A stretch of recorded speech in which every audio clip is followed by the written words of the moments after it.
target!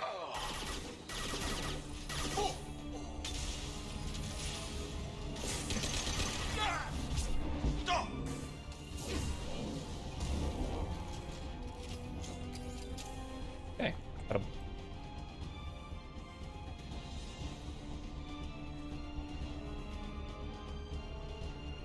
Go up. Always go for height. Now you see me. Gotcha. Oh!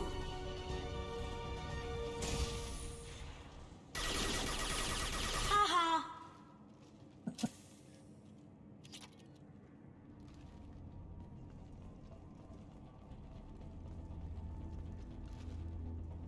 Oh, cool. Kyla says, I'm currently having a jam session with a friend over the phone. Now that is multitasking. That is definitely multitasking. All right, what do we got? Lieutenant Locke. Once the artifact is secured and in transit, your orders are to take your men and rendezvous with Captain Voris, or the MSV Strontium Mule in the Arn Larkin system in the Omega Nebula. Assist Voris with capture. Oh, that's... Alright, so let's go and do that after we figure this out. Where's the artifact?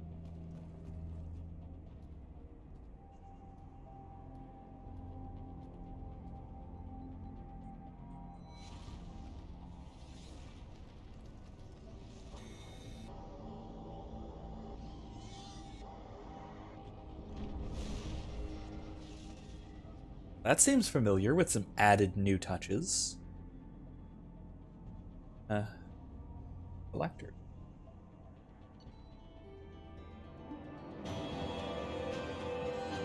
Cool.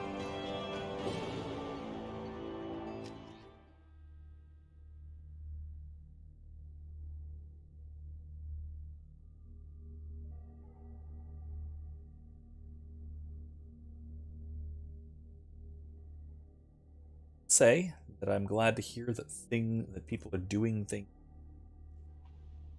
even if it is over the phone. I'm glad to see some of the return of Commander, you've received a new message at your real private life terminal. interaction and kind of stuff here and there. It's starting. World is starting very slowly, very slowly, but it's happening. Sure, happening. Activity traced to the MSV Strontium Fuel, carrying valuable cargo. All right, let's go. Wait, let's mark it. Now let's go. Go do that. Yeah, I'm glad to see things starting very slowly to get a little more to normal. Hearing more and more about people doing stuff. No messages for you, Commander. It's the kind of thing that we need to do. You know, I was talking earlier about sort of the importance of the arts, general and particularly beauty and sort of this high-minded abstract, which is certainly the case, but then also just the importance of people doing things that they love and things that they enjoy and things that give, not just things that are objectively meaningful, because that's important, but also things that give your particular life meaning. There is the objective aspect of goodness and beauty and all of these things. Then there's also the subjective aspect, that there is something that is subjectively meaningful, even if that's different from the objective of something or the objective significance of something. And we all experience this whenever, if our objective assessments of something don't match with our subjective. Happens all the time. Kylie, what do you mean? What just happened? Sure, what you're talking about? Lots of things. We're gonna go and rescue a captured freighter. Particularly, what I've been talking about though is that I do think that it's very important. I think that people do things that are important to them. And like I said, that doesn't necessarily even have to mean things that are objectively beautiful and significant, right? That's good. We ought to do those things as well. We ought to appreciate beauty where there is, have to do things that are good when we. Let's take Zaid, Samara. That's good.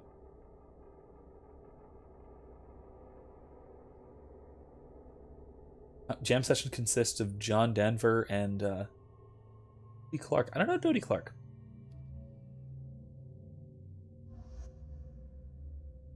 Let's go with red to match Zaid. But hey, still, I mean, my point stands. Point stands though that it is very important that we do stuff. Oh no, a military frigate's coming. And this kind of gets to this difference. Is another thing that I talked a lot about today that I really want to bring up is this kind of difference between the subjective and the objective. And that isn't to say that one of them is important and the other is not. Right? I do think that in general the objective is more important.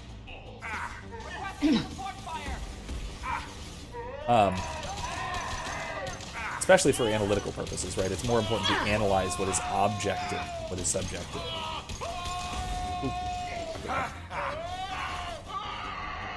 I'll get them off there. Screaming. Oh, neutralized one. I need cover. Oh. Ooh.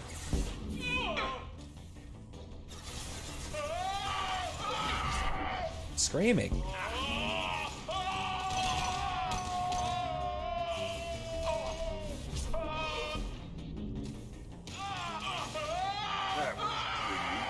There we go.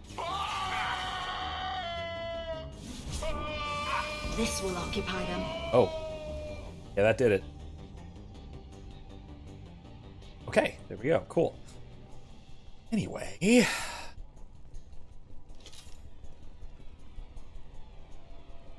Highly recommends Dottie. I'll check her out. Them or her? Her, I guess. Will. Message that to me at some point so I don't lose track of it. Either Facebook or something. Track of it. Because otherwise I will. You know how it is. Dax. That incoming ship isn't leaving. Looks like the fools are moving aboard. The airlocks are sealed, so don't waste your time. Get a team together and welcome our cargo hold. Blow them out the cargo bay doors when you're done. Oh, great. Well, at least we didn't suffer that fate. Okay. Orders time. Switching out. Here.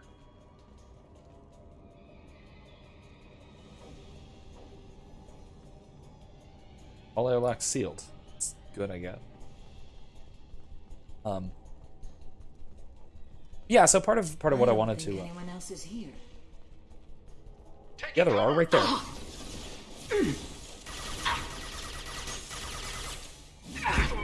Down you go. Sit down. Bonk.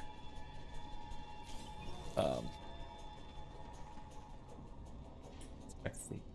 Where's that data pad? Or transmit. Secure, you see the stash they pulled from the cargo. We get that open and we're living the high life for months. Sergeant Vortis took the canister topside while Vorus went down to pry the codes from the ship. Captain, man, I don't want to be the guy. Everything's locked. All right. And you'll text me. Awesome. Expect this will hunt peaceful.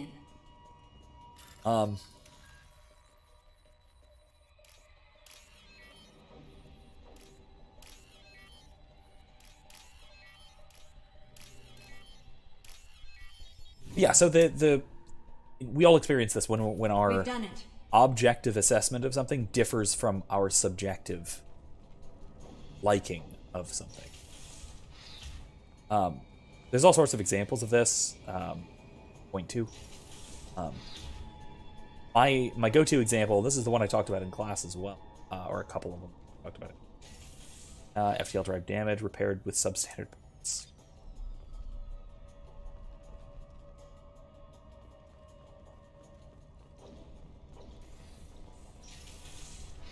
Yeah, it is. the difference between objective and subjective analysis. For example, my favorite Star Wars movie, for example, is Return of the Jedi. Episode 6. Absolutely my favorite. It provides a wonderful endpoint. It provides it ends on a very high note. It is the culmination of various character arcs in a way that I really like. And oh, great.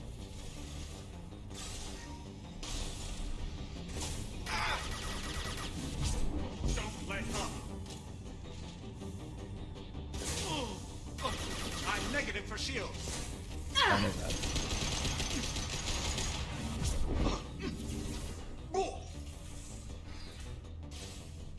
Use your cover. But so that's subjectively. I like Return of the Jedi most. But objectively speaking, Empire Strikes Back is definitively the better film. It's better written, it's better structured, everything. It is simply a better film in almost every way. I can perfectly well admit that most people think that is correct. It's a lot of people's favorite. It's most favorite, I would say. And it's the best. It is the best of the series.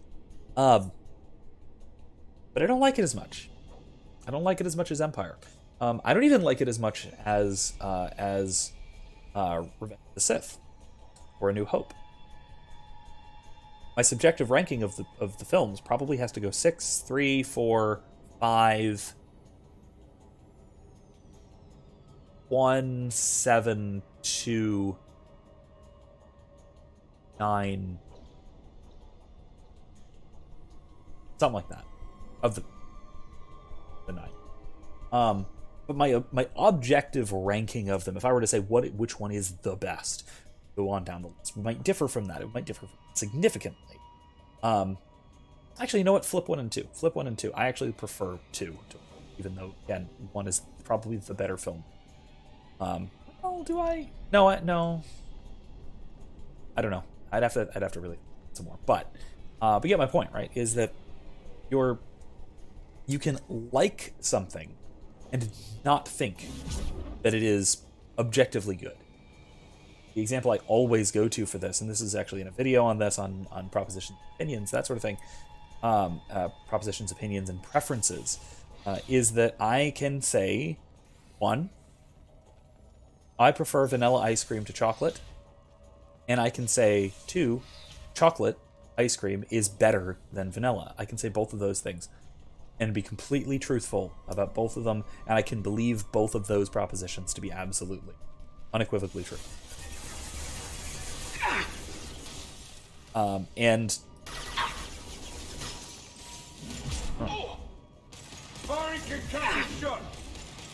the difference is, of course, that one of them is talking about me, the other one is talking about ice cream, objectively. Switch up.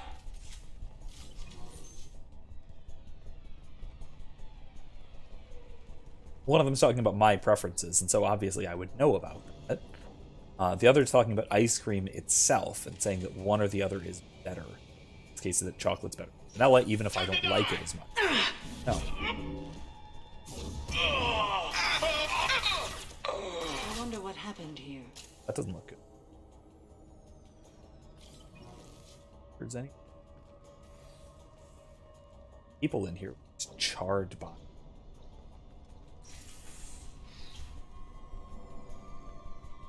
This is still locked.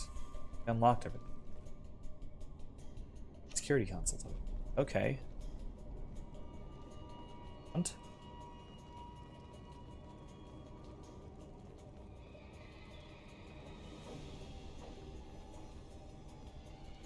I don't know who the hell you think you are, but step 1 foot on the bridge and you'll pray for a quick death. I don't think I can. The door's locked, but I'll try. Hey. Security console over. There Security must be console. a way in.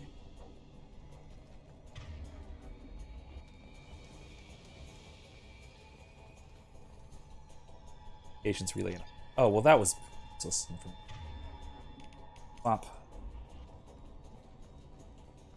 Yeah. Rearming.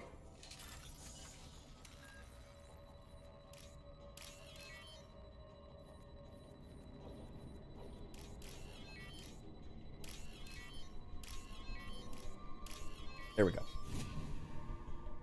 But yeah, I think that this is, We've like I done said, there's something to this that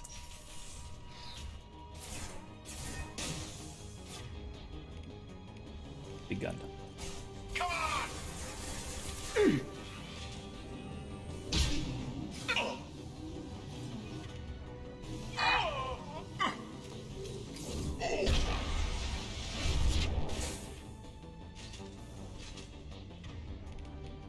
That was cool.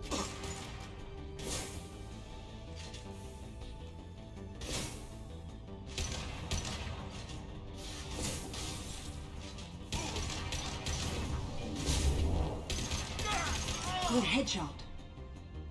Ambush!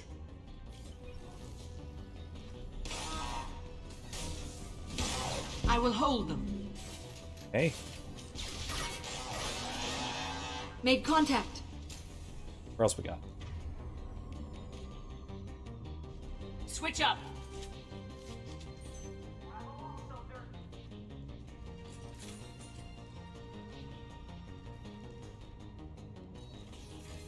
Oh, whoops. Fire.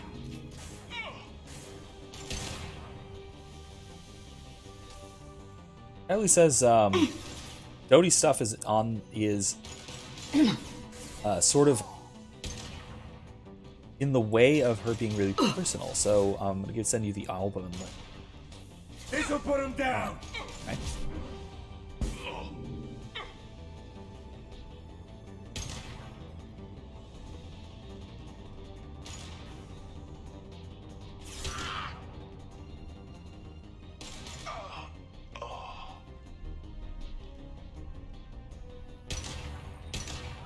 Take them out. I'm negative for sure. Your life is mine. Bye. That'll do it. I think there's somebody else. That's got to be somebody.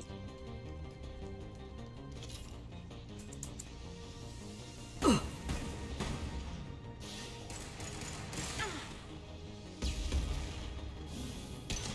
get them off their feet.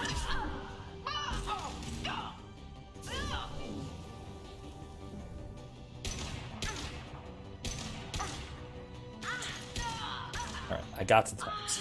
So I will definitely check that out after the stream. Blue Sun's hostiles have been eliminated. It is likely that the requested cargo is located on the ship's upper deck. Okay, so let's check out here, because we fought our way here and then had to fight our way back. Mortis, men better be ready. I hear the intruders are making their way up here, and you better be ready with backup. Oh, well. Captain was not forthcoming with information, but I found his codes in the ship's black box. Canister open, but first we have to kill these intruders. Well, that'd be us, and they failed, so that's good. We got them all. What else we got? What's up?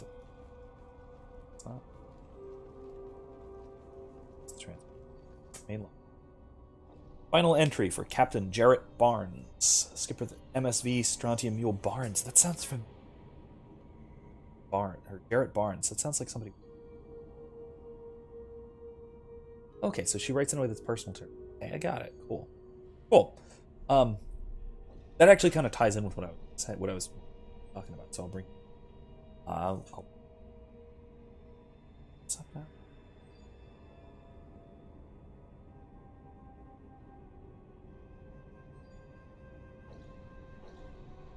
If you're reading this, I and my crew are dead. Weeks ago, we answered a distress signal. Turned out to be a Blue Sun's trap. Managed to escape and sustained heavy damage. Not approach the coordinates in this log. If you find the canister in our cargo hold, you're welcome to its contents. The authorization codes are this log. Authorization code decryption.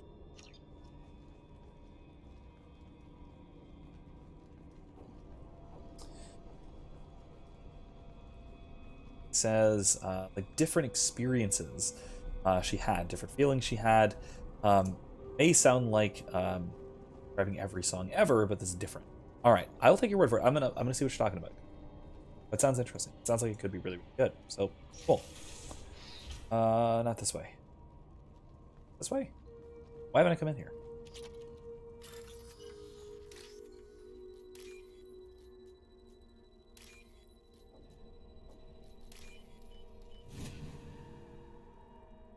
Or I should say Oh, different. what's this?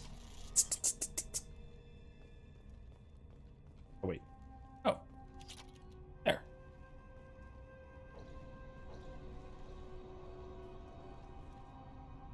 Here, this is it. Get your men under control. Get ready to move. The intruders are the key. Once they hit the bridge, Vorus will call for us. Do not answer. The intruders will take him out for us, and we'll get the codes of the king. Yourselves, at this point, take out anyone on your list. The fewer men left, the bigger the prize for each. Sergeant Bortus. Ooh, turn foot bastard. I'm just gonna guess that he's gonna jump out from a crate or something. It's not.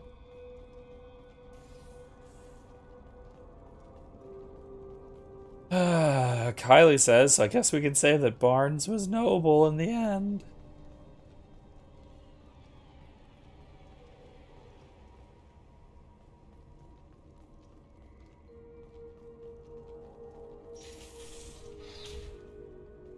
I gotta respect that. That was a good pun. Good. Much as I sigh about it, I was... Oh, right, I can... Oh, and I'm back up here. Oh, man. Yeah, so this is part of what I mean, right? Is that not just, like, I have particular preferences with respect to aesthetics, but certain things are particularly meaningful to me, you know, given my past history, given my associations I might have with it, given, so, like, you know, heard a song when something was going on, that, or something like that, or just something about it is meaningful to me, whether it's the lyrics or whether it's the music itself or whatever the case might be, or it might be that it's meaningful to the artist, and I can empathize with that in a certain way, or maybe I can't, but I admire it. That might be reasons to like something, aside from something objective about it. And like something objective about it that isn't itself necessarily, like, objectively worthy of liking, but that you like it because it is something that appeals in particular to you. That's worth considering. It's a good thing. And so again, we should pursue those sorts of things. We started going through the intel. Fine work, by the way. Discovered the location of the base where the Strontium mule fell into the Blue Sun's trap. The Blue Suns are indeed false distress signals to lure merchant freighters near their base with the intent of capturing vessels. Okay, you can get out there and shut down their beacon. It'll save a lot of merchants a lot of distress. It'll also strike a blow to the Blue Suns as a whole. The base is on a planet called Sanctum, a Decorus system, Sigurd's Cradle. Cool. Let's go do that. Really glad it actually does update the galactic map, and I don't just have to run. That'd be a pain. I wouldn't run.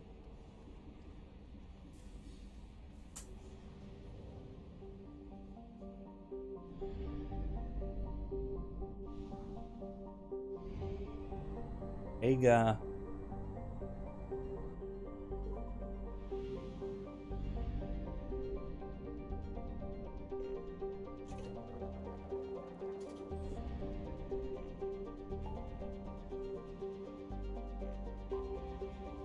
Anything Sigurd's Cradle yet.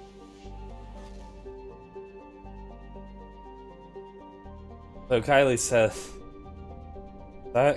says, talking about Captain Barnes, noble Captain Barnes.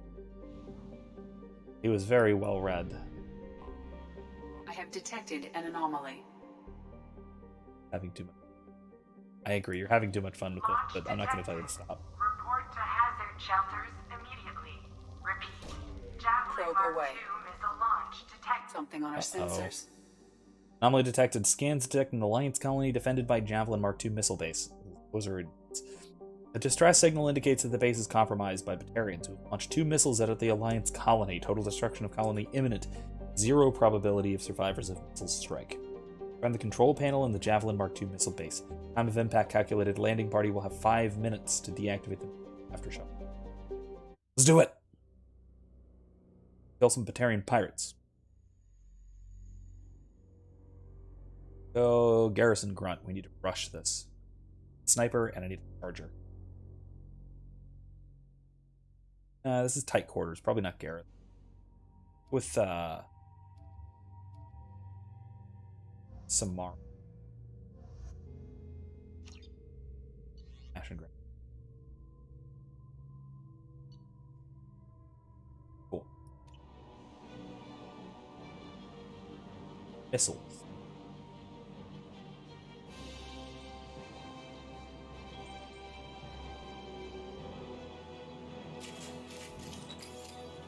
Warning.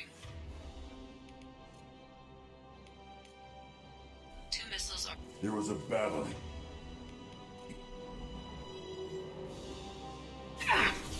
I'll put them where we need them. That one's dead. I heard them.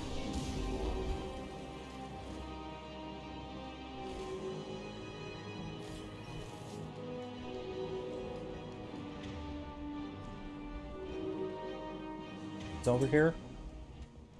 Miss anything? This is not backtracking.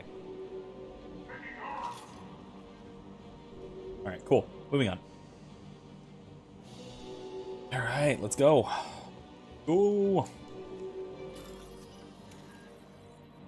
Let's try and be quick. Okay. I don't know if my timer ticks down. But risk it. Amber, stay close.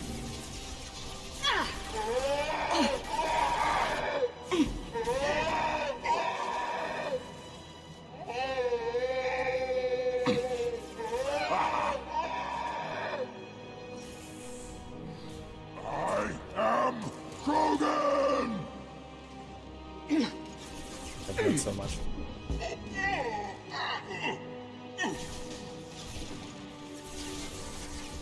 Taking Take heavy down some fire. baby murder boy.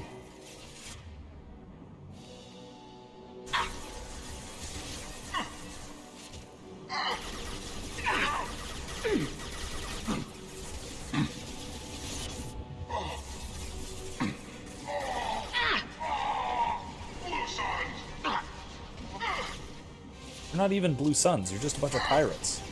I need cover!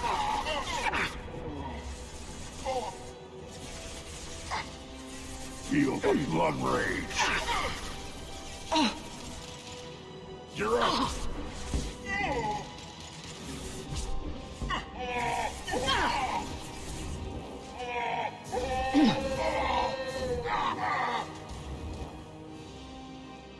Okay, cool. That's it, right? That's it. I am Krogan!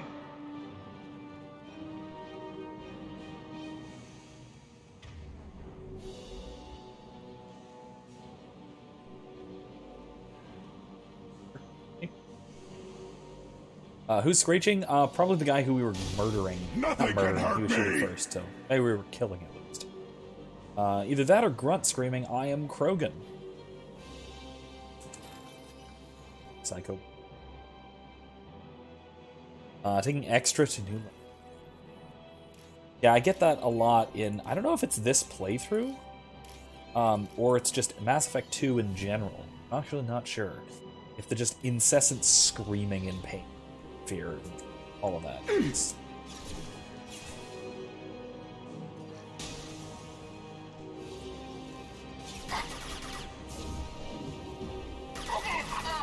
Is that right? I think that's all of them. Alright, with a minute and a half to spare. All safe. Oh, geez, I gotta hack it. Alright, oh, geez, where are they?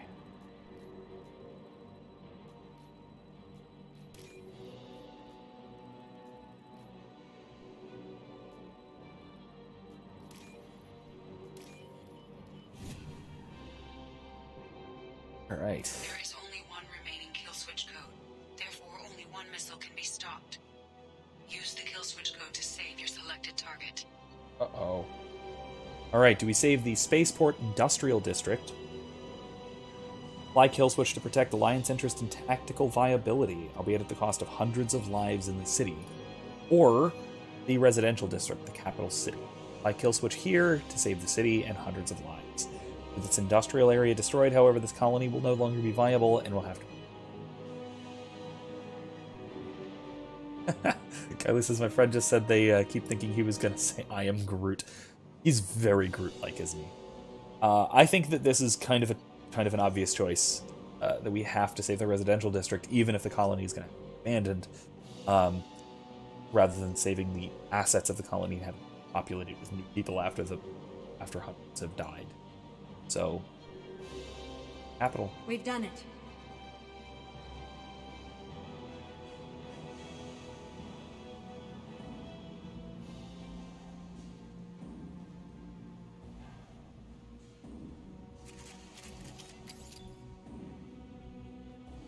That's it. What we can do. I don't know why there's only one remaining kill code. Does each missile have its own kill switch? Logistics aside, again, this is presented almost like a trolley problem. Like it's trying to be some kind of a trolley problem, but it's not like you're diverting it from one to another. And also, it's clear that it's not about, saving X lives or X plus 100 lives. It's about assets versus lives, and further, it is which one. It is it's a neutral choice rather than it being a yes or no choice. Act or do not act. Or an act or do not act choice might change things a little. But not very much. Especially because the two missiles were more or less separate from one another. It's not like you're diverting one to the other. It's that kind. Now, if they wanted to make this a little more trolley problem-ish, what they could have done was had the missile heading towards the residential area, and you can divert it to the spaceport, saving some lives, taking others, and that becomes an interesting and difficult one. Choice, because you're killing different. It even becomes an interesting moral choice if it's killing the viability of the colony, even if there presumably is no living there, spaceport.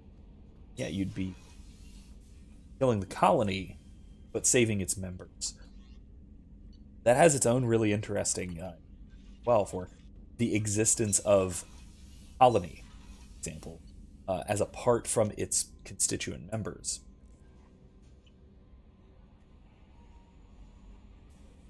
So this kind of comes down to a good example of this would be at the end of Thor Ragnarok. Or CU has a good example of this. Another not Jupiter. Where Thor basically has to decide between saving the people of Asgard. The only way he can do that, saving them from his sister Hela, is by destroying the realm of Asgard. The only way he can save the people is by destroying the place. But then again, we comes to the conclusion, with help of sort of the memory of his father. That Asgard isn't a realm, it's not a place, it's a people. So save the people of Asgard means you've saved Asgard, even if they are stranded, they passed adrift. They're not Asgardians anymore. Not of Asgard in the same sense. Anomaly detected. Launching probe. And so we have this weird sort of dichotomy, this sort of choice between whether you can save the civilization or the people group at the expense of the people themselves, of the particular number. Would you do that? Right? Would it make sense to save the colony by killing all of the colonists, assuming that the colony, the particular location, its social structures, and everything that makes it what it is, aside from the particular people, that is, you could save that by allowing everyone and every individual, right? And I think this shows a kind of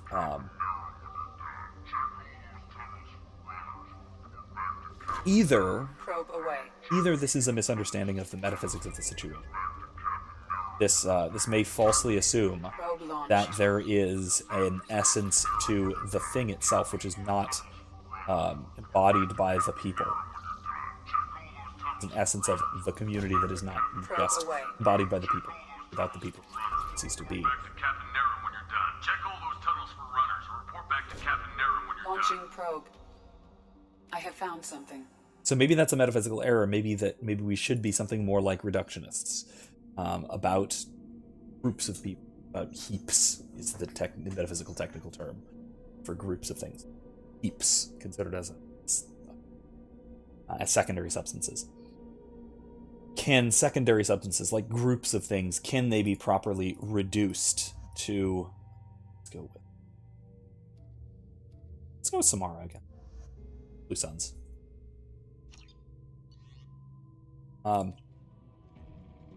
but can they be fully reduced to their constituent?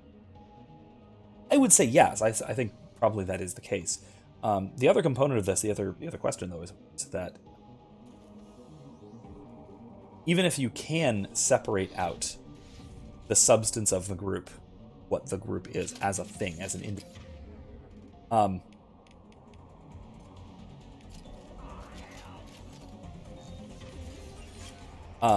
ambush. Which one should be morally prioritized? Which one is more important to protecting people? Okay. And a lot of this comes down to the nature of the two things being considered. Enemies ahead. If we think of a civilization as right? It lasts for centuries. It's not the kind of thing that dies over the course of a human lifespan. It can do a lot more. It's a bigger thing. It's metaphysically significant in that sense. And so because of that, because it's capable of doing so much more in that sense, and it lasts for so much longer and all of that,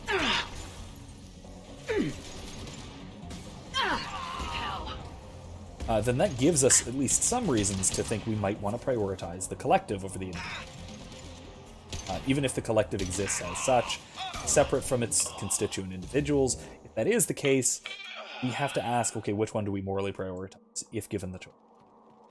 In this case, we get the choice, right? Now,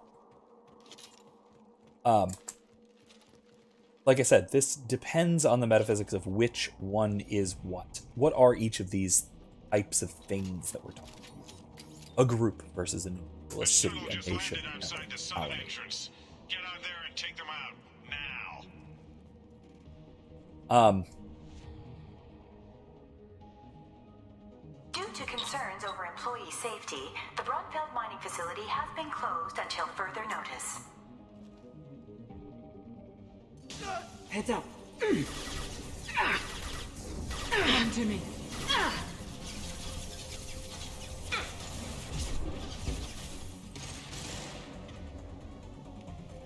Bubble.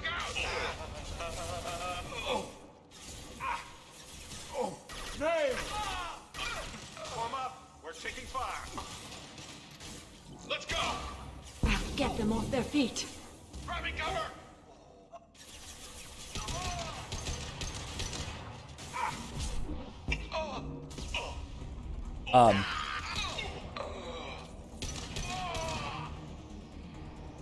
So on this note of which should take priority, the group or the civilization or the person, the colony or the colonist, let's say, in this context.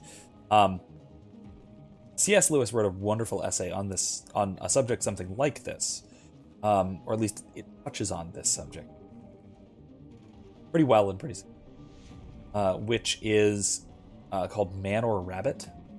It has to do with what we should, what and how we should believe. So it's an evidentialist text about how we should come to. But in particular, he makes some claims about. Let's listen to this in a minute. Phillips' brilliant expansion of the northern mining tunnels into the mess hall last week, our small facility will be closing indefinitely. All teams will be transferred to the nearest starbase shortly. Let me write that down so I can remember to put it in the description. Supposed to go this way. Let's not go this way. Let's go the other way. Never go the right direction.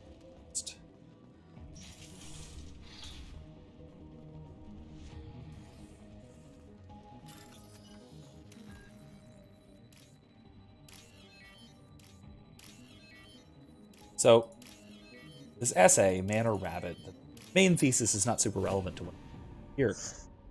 But he asks, which is more important, the person or the group? Hey, cousin. That jerk Selim just fired me for no reason. I swear the guy has it out for me. I hear the Blue Suns are hiring people to take out some dumbass vigilante on Omega. I'm gonna go show them how it's done. Wish me luck. Oh, no. I think we...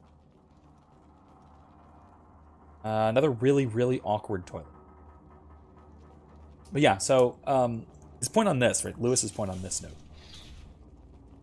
is to think of, for example, how long and what, how long does a group exist and a person exist, and what is a group capable of versus what is a person capable of. And the biggest difference that he points to is that if we consider the infinite view. This will occupy them. In other words, meaning if we look to the afterlife.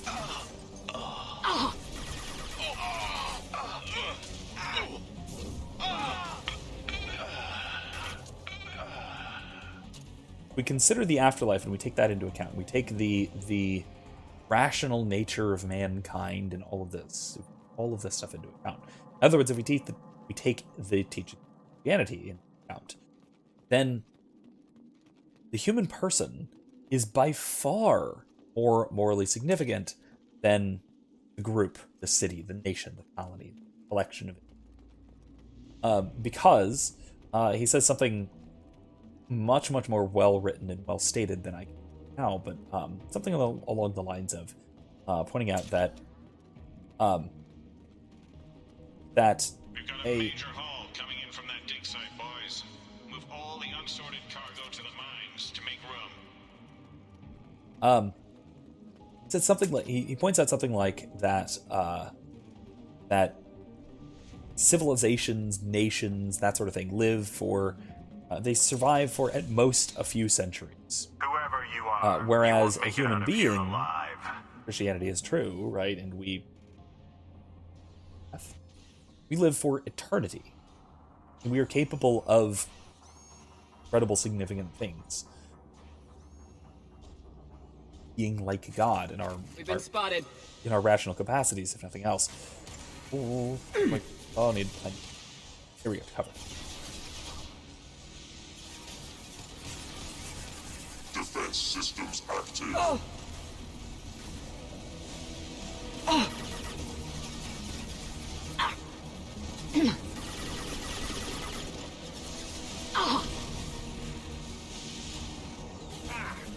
Threat assessment requested.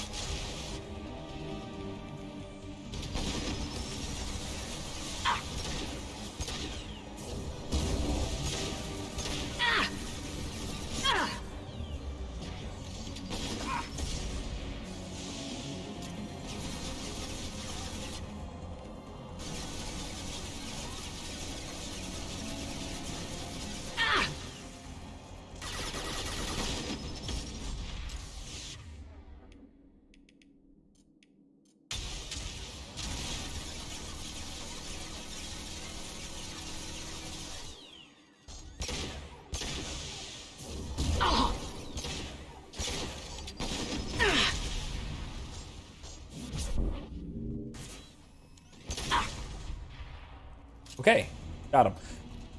Oof. Are there more coming? Oh, geez, there are. There's the target. Hell yeah! Avenge our brothers! Stay sharp, son! Embrace eternity.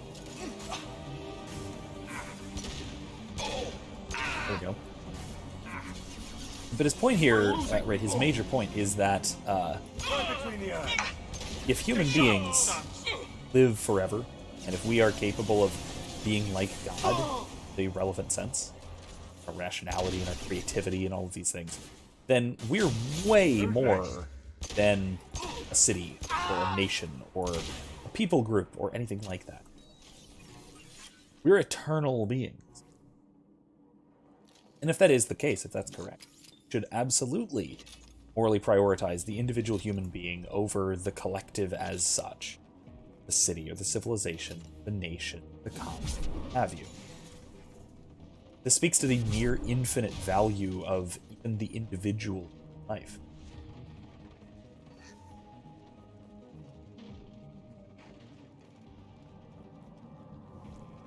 And that's a very different way of looking at things compared to the sort of secularist way of looking at it, is to examine the good of right, the needs of the many outweigh the few, to quote Spock, sort of thing. That is the sort of alternative view of this. It's the collectivist, which is that the collective not only exists independently, but exists more significantly, more importantly, than the individual. So the individual can be sacrificed for the sake of the collective. This is in large part the ancient pagan way of looking at things, and it is the modern secularist way of looking at it, because these are roughly the same way of looking at the world. A lot in common, more than they have apart. They may have different supernatural claims, but it's fine. That's a minor difference in the scope of things. Clan agent incoming. Plans asked for discretion, was raised a few red flags. Commander Santiago's suggestion I plan to invade the agent of the cargo. Okay, Prothean artifact confirmed. Didn't take long. Client's agent folded under minimum pressure. Commander Santiago's hunch was correct. Client hopes to hire us to move it. Dig site. With a little more pressure, the agent would gladly give up the location of the dig site itself. Dig site location confirmed. Took a little persuasion. The agent gave up the location of the dig site. I'm dispatching ships and men to the location now. Santiago ought to be pleased that Prothean artifact is much more. It's great.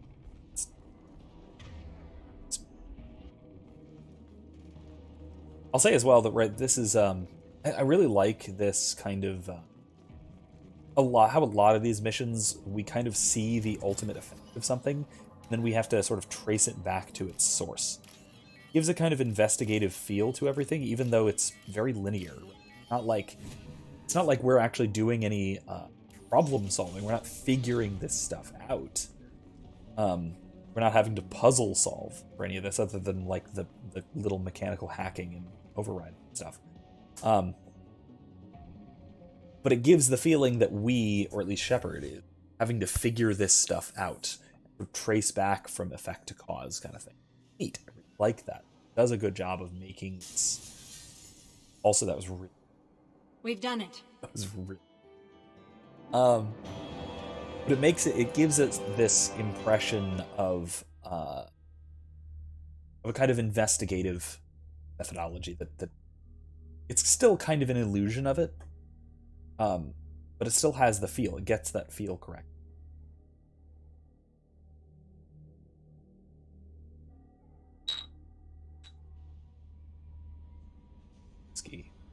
Let's see. Message. Get to kill Vito Santiago, but it's Saeed'll have to live. Oh. No.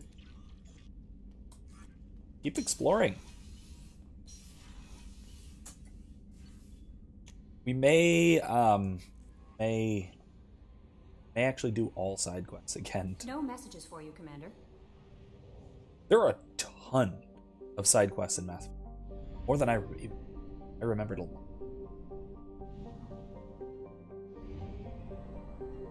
So we'll see. We'll see if we do all side quests, and it's looking like it. That'll mean we'll start next session with it next week. Story mission.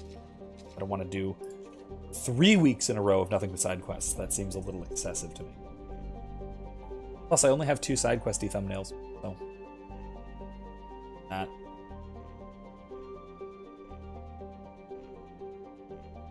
Didn't do that. Over here, missing anything over there? Probably. Oh, we have to do this still. Still. Done. See, done. Wait, I want to wait on that because this is the next story mission is here. So.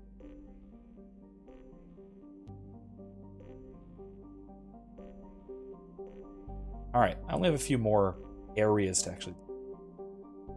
Let's go to the far rim.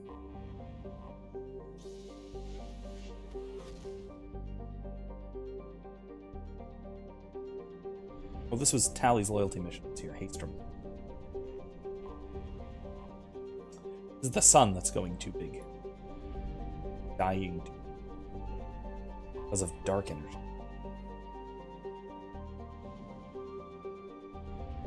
So the story that this was going to be, talk about this. This was one planned idea for what the story was going to be about, what the main story, like the overall story of the about, and what the plan was going to be, that sort of thing.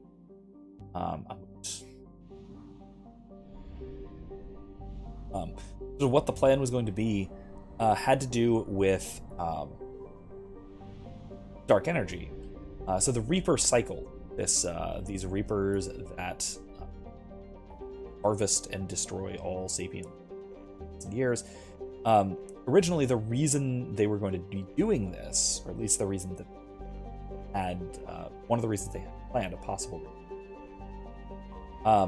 was because Mass Effect technology uses dark energy. Uses dark energy to sort of invert or reverse gravity, that sort of thing. And because of this, dark energy was destabilizing stars. So it was eventually, and the more Mass Effect technology used, the quicker this result would occur. Eventually, it was going to be destabilizing basically every star in the galaxy, which is obviously disastrous. And so the Reapers were there to prolong the lifespan of, to make sure that life could continue going on and sort of reset technology back to a certain stage. To make it so that people didn't, the civilizations of the galaxy didn't advance to the point of destroying themselves by blowing up their own stars, by overusing mass. And so it was going to be the kind of theme of this, as I understand it, is that was a kind of fear of technology going too far, wanting to prevent technology from going too far, and the disasters of technology going too far, but then also the disasters of sort of halting technological advance at any cost, civilizational or human cost.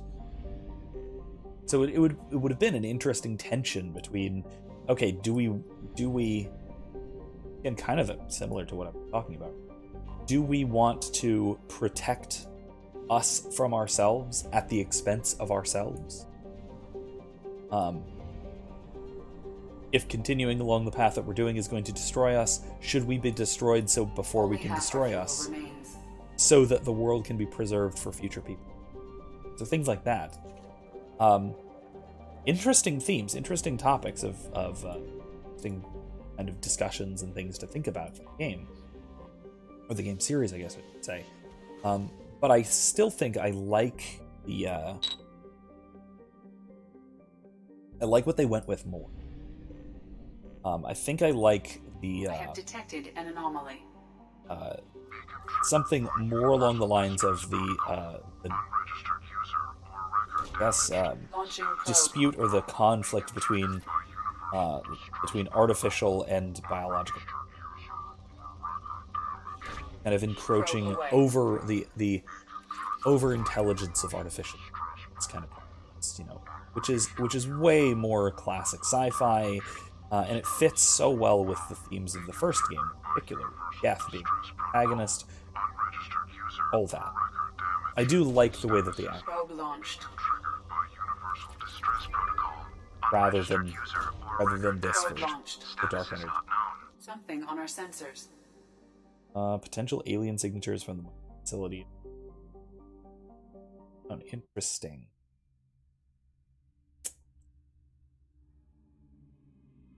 Not Protheans per se.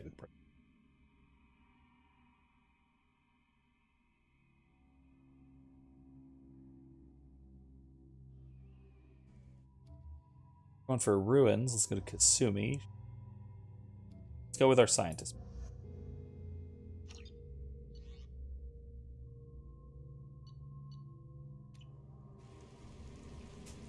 I don't actually remember what was here. I don't remember what West was at all.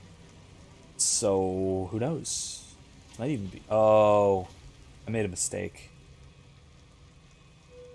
I absolutely picked the wrong squad mates for this. Oh. Can I switch? Is it too late to switch?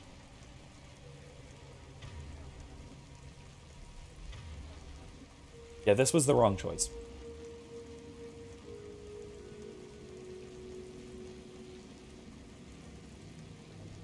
On a skeleton. On definitely a human skeleton. Pleasant. Ah, the moans. You're moaning. That's terrible. Get ready. Husks.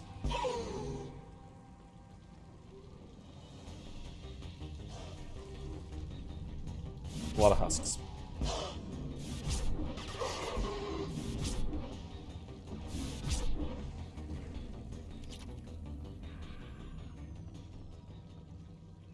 You're reading this, get the hell out of this place now. Great. Great.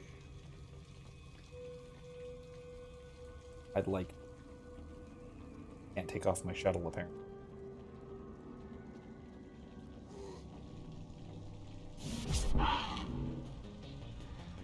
Good news is, husks in Mass Effect 2, when they are lifted off the ground, they immediately die. Hence me investing so much into area CC effects. Pro. Area shockwave. Jack. Totally should have brought Jack on this. Up ahead. Probably Jack and Samara would have. Sounds Going silent. fine. I can just keep throwing indefinitely.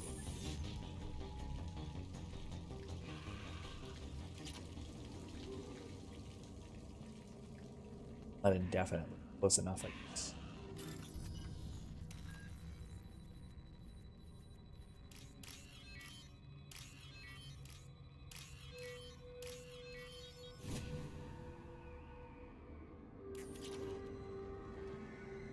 Used a bullet. Used even a single bullet so far. Biotic tossing everything.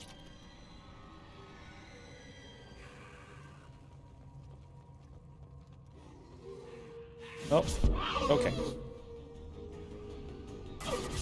Flat. Logan.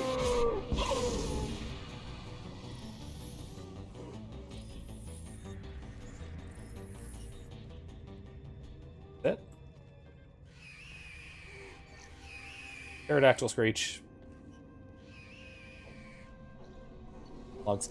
Alien machine discovered. Smithson's men dug out some kind of alien machine today, like nothing I saw. Called up some of my contacts, found out there's a thing.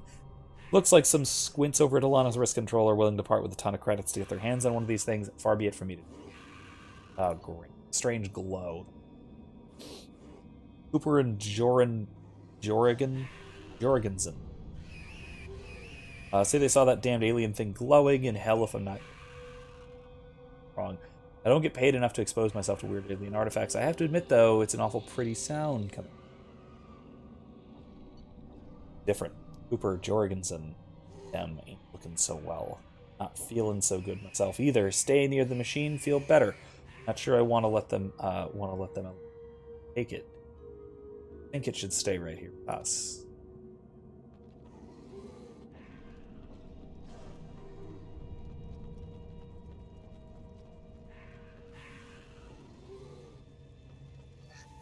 Shepard, I detected powerful alien signature deep within the mines.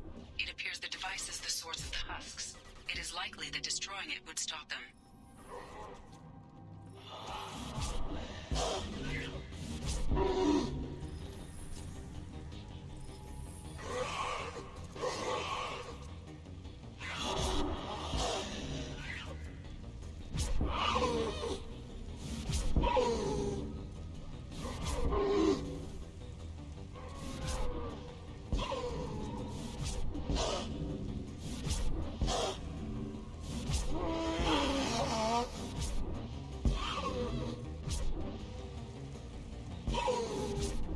Should do the trick.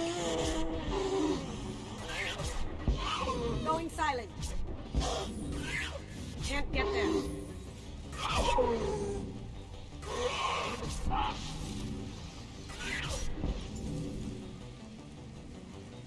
Boom!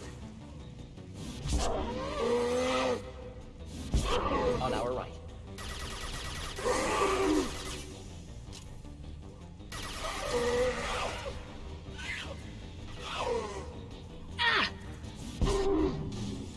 Whoa.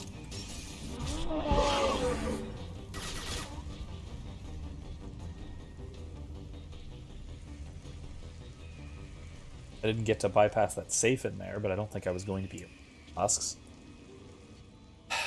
Fine. Probably only doing it. Okay, well, fine. Well, we destroyed it. Reaper attack, I think.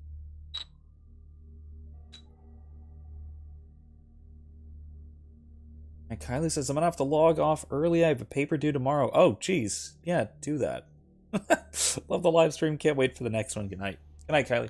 Probably gonna do one, maybe two more. Not too terribly much. There isn't a whole lot left as far as side quests go. So I might also wrap up a few minutes early. Feel free to tune back in, watch a little bit.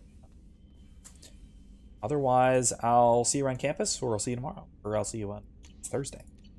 That's true. We are going into the epilogue, so that'll be a lot of fun playing it.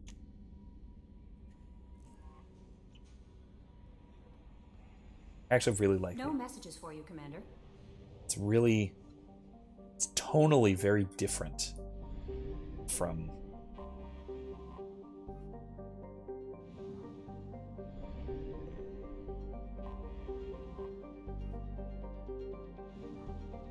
this is Fortis Beer PS.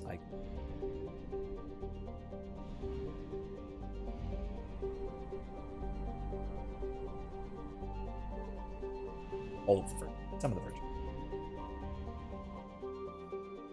Alright.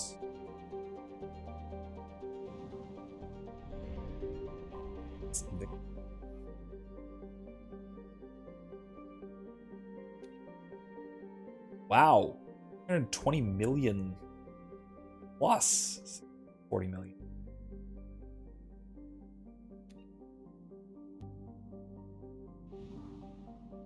Of the turn.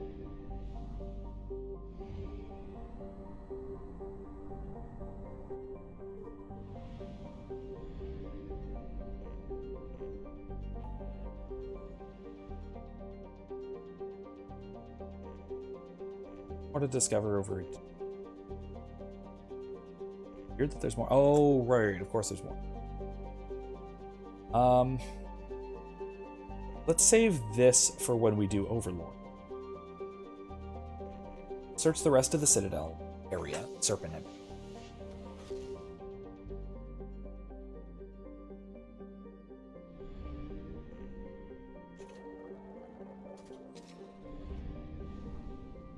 There's only the other one system over here, Boltzmann, so it's not too very much. I don't think there's anything else here, but weird that this is a major human colony, right next to the city. Weird that we were kind of allowed to have this, right? given how much the rest of the council race does. Beckenstein. Beckenstein would be the one. That's the one where we had the Sumi stolen memory. Donovan Hawk, weird guy with the freakishly weird accent. Pretty city planet. Not city planet. Planet with a city. To be in the first wave of Earth's colonies.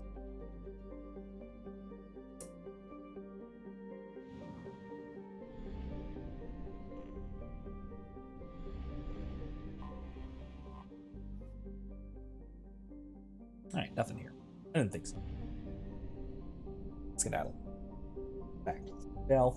There is one little mission I want to do on the Citadel, which is to pick up that little data packet thing for those 2 Solari. Let's do that.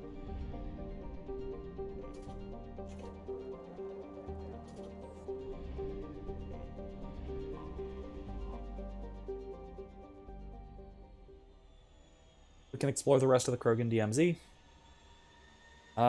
Then that'll about do us. Pretty close to midnight. 11:30.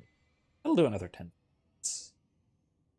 All a little bit early for tonight, and then we'll pick up with non-side quests. We'll do some actual real quests next week.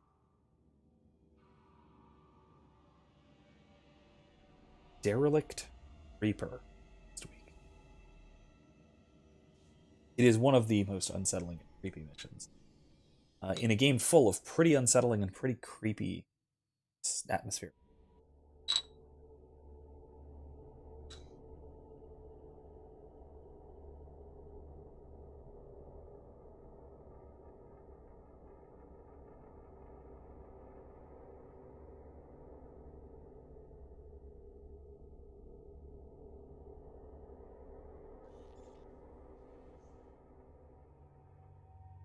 Citadel. Garrison Thane. Actually, no, we're doing a job for their old. Let's take them instead.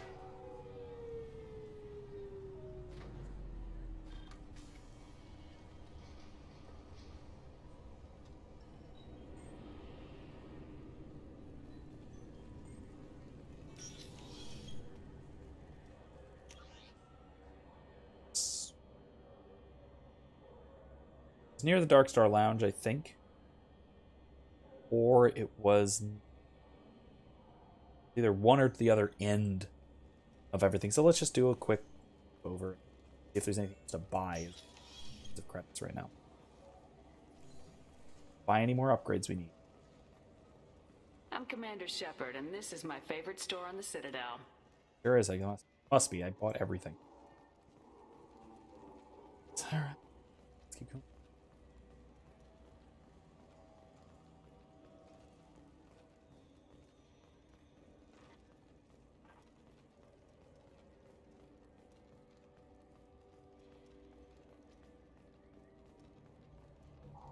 I'm Commander Shepard, and this is my favorite store on the Citadel. Let's get that. 1,000.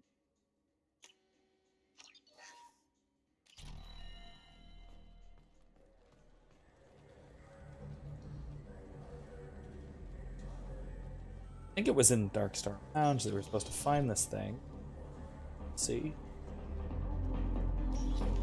It's loud.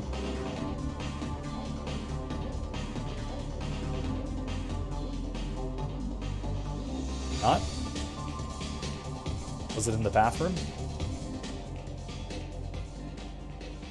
Oh, yeah, sorry. I guess this is the men's room? There's bartenders. Groundskeeper. No, I guess not. Alright, let's keep moving on. I guess it was down at the bottom.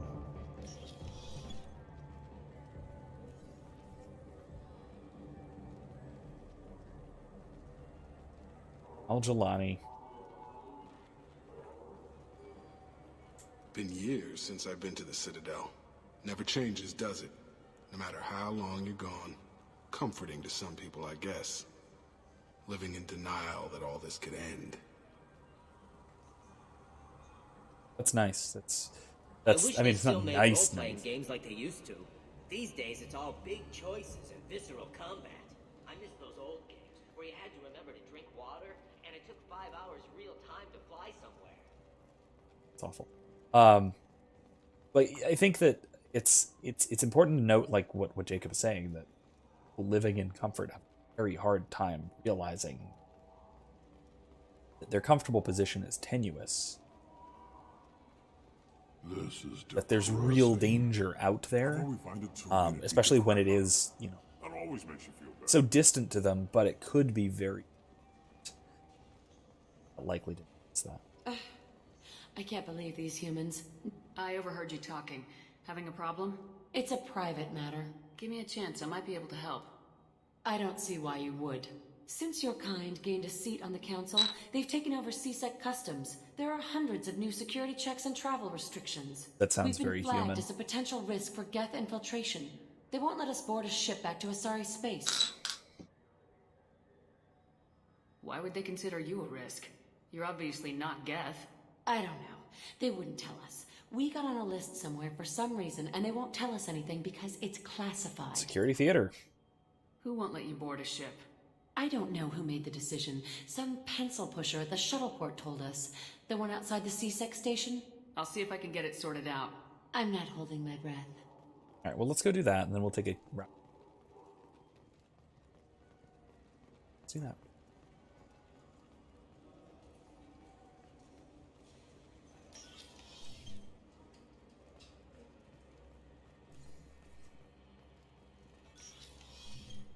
We can just sort of... Can I help you, ma'am? I talked to a couple of Asari. They Aragon, said are we? customs won't let them leave the station, but they weren't told why. Can you help me out? I'm sorry, sir, but all matters related to Sir. station security are classified. We can't risk Geth infiltration. Revealing why someone is on a watch list might compromise the safety of CSEC's undercover agents. Did you talk with them? Did they seem like Geth agents to you? Well, no, but you can never be sure. Look, miss, I've fought hundreds of Geth. I can assure you that those two aren't Geth infiltrators. The lack of flashlight heads was kind of a giveaway. I'm not saying it makes any sense. Those are the rules I have to enforce. I can't get them cleared, but I can flag the case file for review. That will allow them to travel in the meantime. Is there anything else I can do for you? I'm fine. Thanks for Okay, your help. problem solved-ish. It's not solved, but it's solved-ish. Fine. Security theater, never, ever good. It's NSA or TSA or Citadel Security, I guess. So yeah, basically every time. Wrong, it is apparently a very human tendency to crap out of. Good news. I convinced them to let you go. You what? How did you do that? I explained how their methods are flawed. I've fought a lot of Geth in my time. Few have. How unexpected. We should get ready to leave. There should be another ship heading to Thessia tomorrow. Okay. Great. Weirder than I thought. I have the fake IDs. I guess I'll save them for later. I think I got those. Here. One of the missions that was on the city. I think the thing is down by the warehouse. Look, it took me a long time to get this refund. It's a Cision Omnigel converter. No, I got the refund, made the exchange, and then he said go to the warehouse. Oh? Alright, I need to look up. Silly.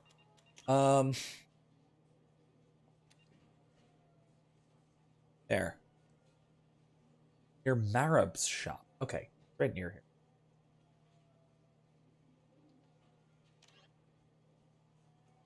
Oh, I need to talk to Rex at some point. Get around. And return to the merchant. Okay. There's a few things I still need to do on... Well, so maybe I'll do that now. After the actual story. Something. I'll put it off to... Wouldn't a refreshing, delicious Chupari sport?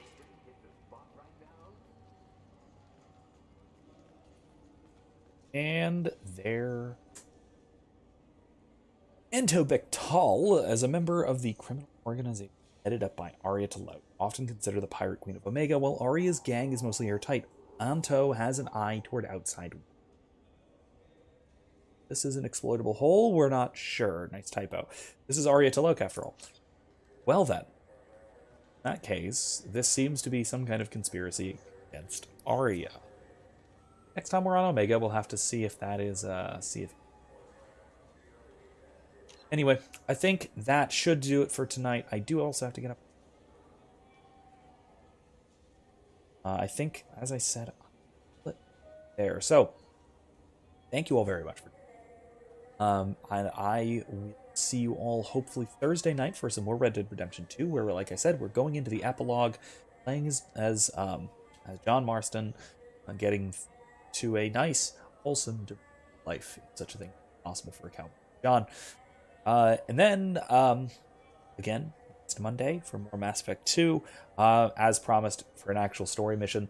Like I've also said, I am gradually working on scripting, but at least notes and outlining for the video on humanism, kind of racism, of man to the sort of secular humans, like no science guy at all. So that should be a fun video. That should be coming in a few weeks.